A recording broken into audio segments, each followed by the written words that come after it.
Honourable guests, ministers and ambassadors, ladies and gentlemen, thank you for inviting me to this exciting event. I work for the Swedish Agency for Marine and Water Management, and we are the national authority in Sweden appointed by the government to be in charge of national marine spatial planning. Sweden is presently in the process of developing 3 marine spatial plans for our country, and as always it's done in a larger context. I have a couple of messages that I would like to put forward to you today. Firstly, healthy oceans provide the basis for healthy blue economy.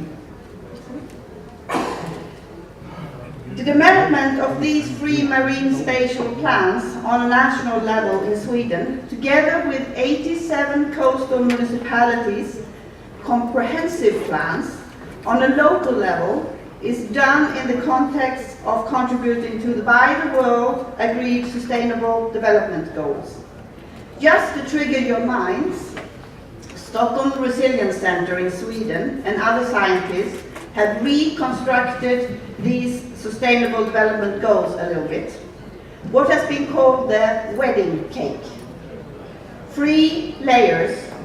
At the bottom you find number 14, life below waters, number 15, life on land, together constituting biodiversity, number 17, clean water and sanitation, number 13, climate action. Putting the ocean together with climate, biodiversity and water as the fundament of Agenda 2030. If you nudge and eat too much of the bottom layer, well, the wedding cake will eventually collapse. With this thinking, the basis for the Agenda 2030, the oceans is really a part of it. Healthy oceans produce fish. Fish provide us with food and for billions of people for now and future generations. If we truly work with the ecosystem-based marine spatial planning, really trying to get healthy oceans and seas as a clear objective, then marine spatial planning has an important role to contribute to the whole global Agenda 2030.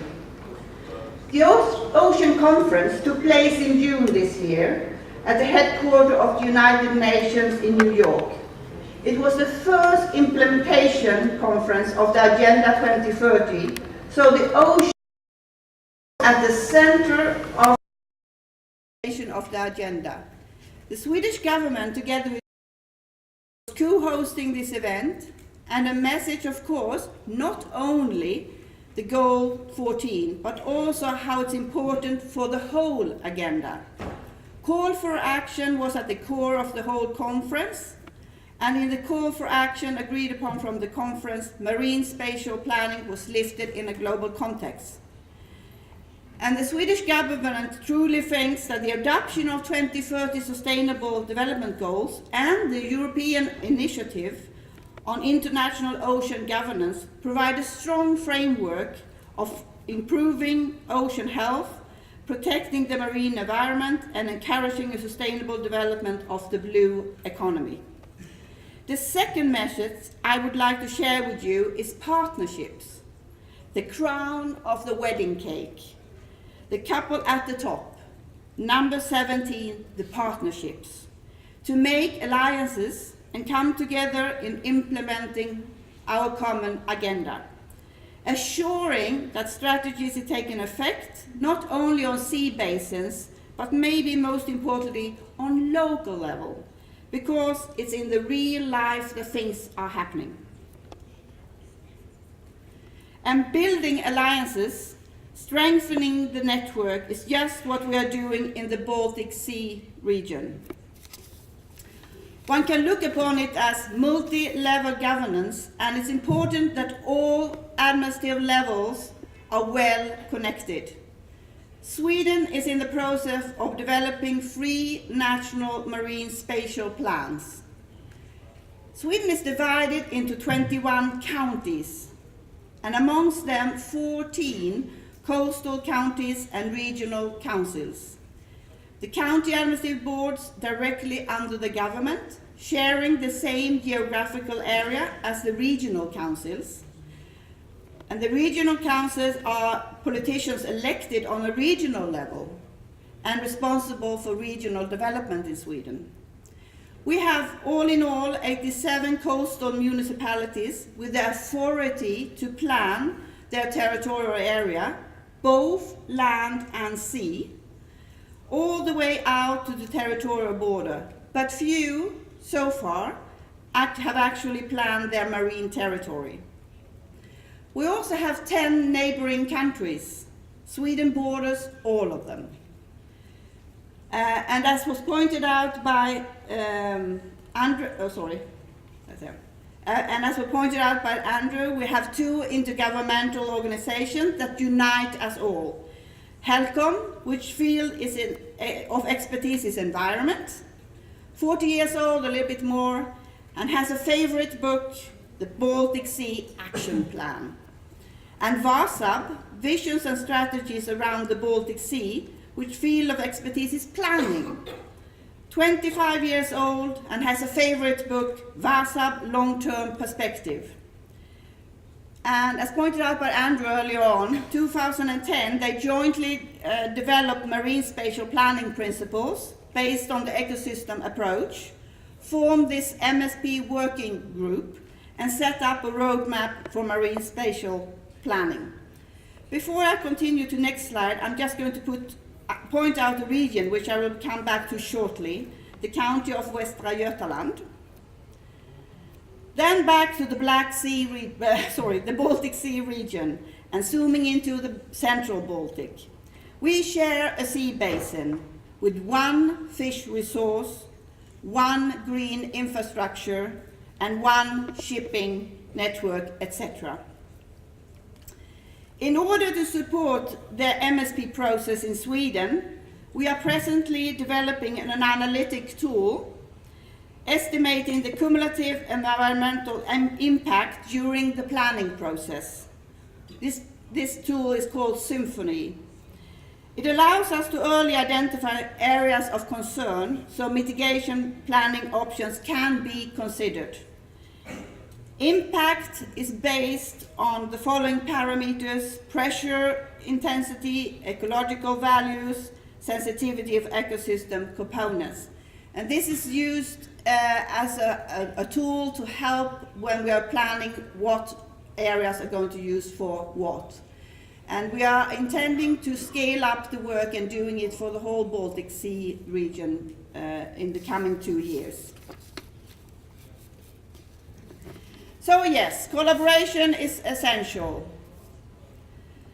As I said, we have two strong intergovernmental organizations that unites us, and the collaboration with our neighboring countries, both formally and more important, informally, by mainly scaling up with the support with boosting funding from EU. And we have been running a lot of projects, as was pointed out by Andrew, and at the moment there are a couple of more projects in the pipeline. And Baltic Scope, that we have been running for 2 years, when I have been coordinating for the 2 years. It was the first time ever that 6 countries and their national authorities responsible for natural marine spatial planning joined forces to address common challenges, finding common solutions. But then back to Sweden. To encourage the blue economy, the Swedish government launched a maritime strategy for the whole country. But what about our 87 coastal municipalities? Do they involve in marine businesses?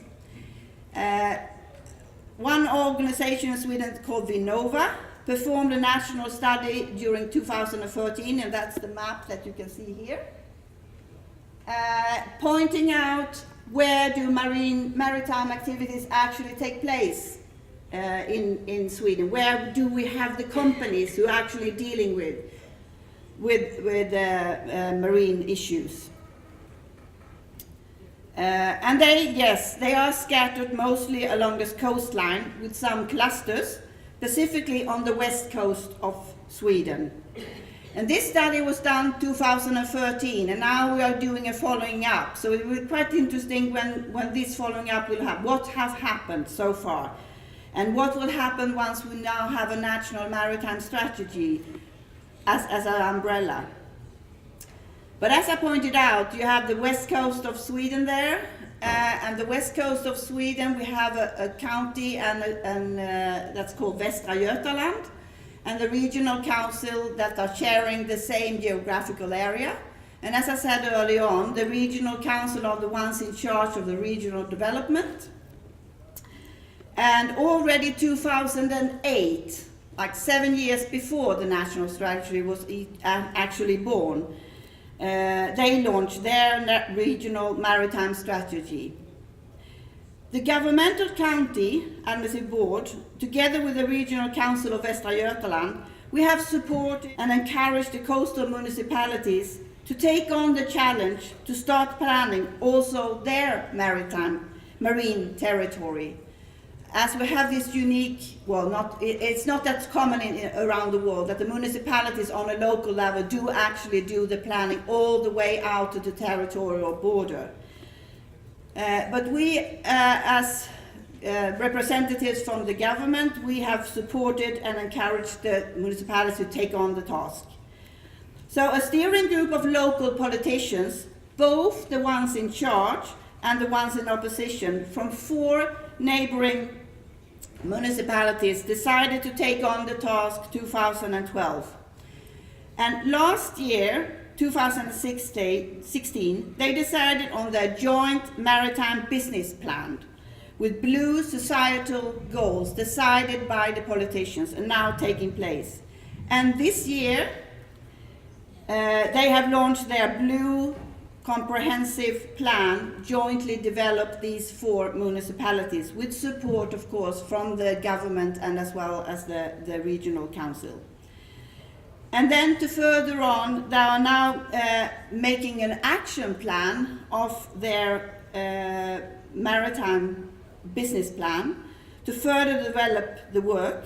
And amongst many things, and what is called, they are making a symbiosis center, aiming for the concept of circular economy. But we are just in the beginning of this, so I will be happy to come back another day or bring in along my colleagues from this area and to tell you more about the details about dealing with circular economy. So thank you for your attention.